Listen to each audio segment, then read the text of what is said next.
So guys, good morning. Guys, ah, lilinis tayo ng CVT at papalitan natin ng flyball. Ang stock kasi nito 13 grams, no?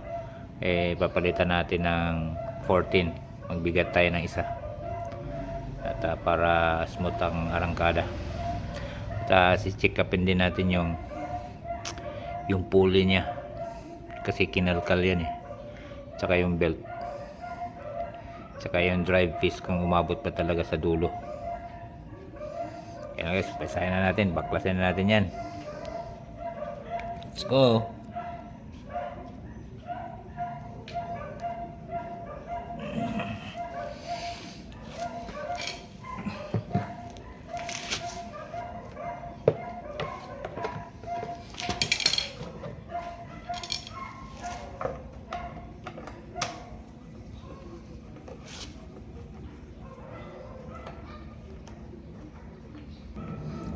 Guys, maraming tornilong babaklasin, no?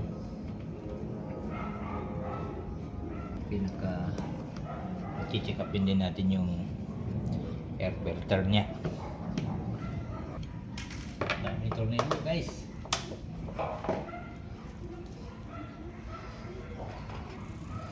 Ayan guys, marumi na, diba? Marumi na siya.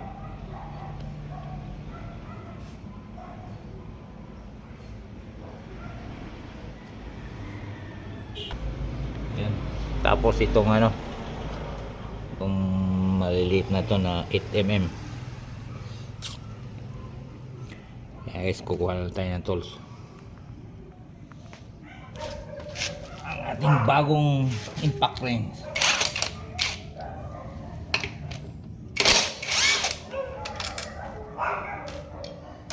Yan.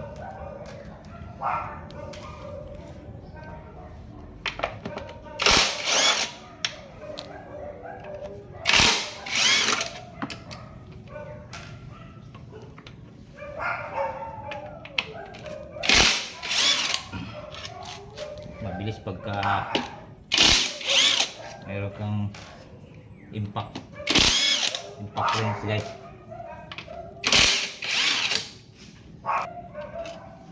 Papalitan natin ng isa G's.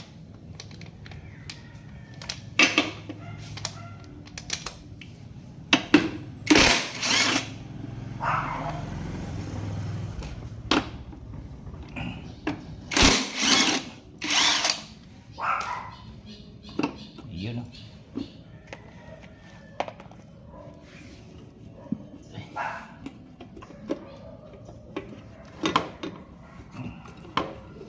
Taas natin yan. Yun.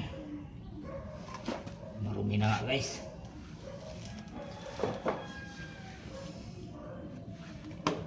Taas na natin yan. Pagkatapos ito tatanggalin natin.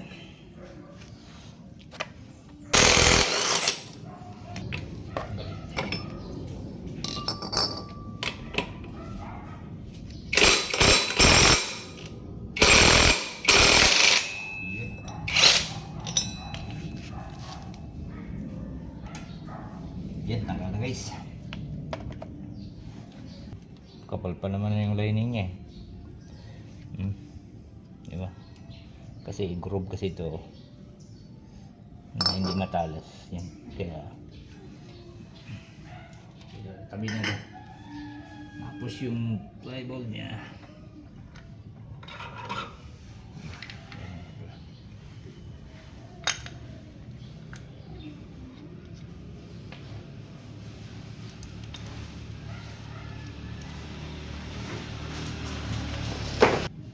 okay pa naman. Kaya chinecheck ko kung baka tabang ba yung ramp nya, umakit ba talaga sa itaas, baka sumabit ba. Yan guys, nakakalkal kasi yan. Ayan, nakakalkal yan, pinakalkal ko doon. Kailangan umangat pa siyang ganun. Okay naman, wala namang problema. Kaya lang magbibigat tayo ng konti ng 14. Bibigat tayo guys. Ayan guys, linisan na natin at magpalit tayo ng bulang 14 grams. Ayan mga gamit.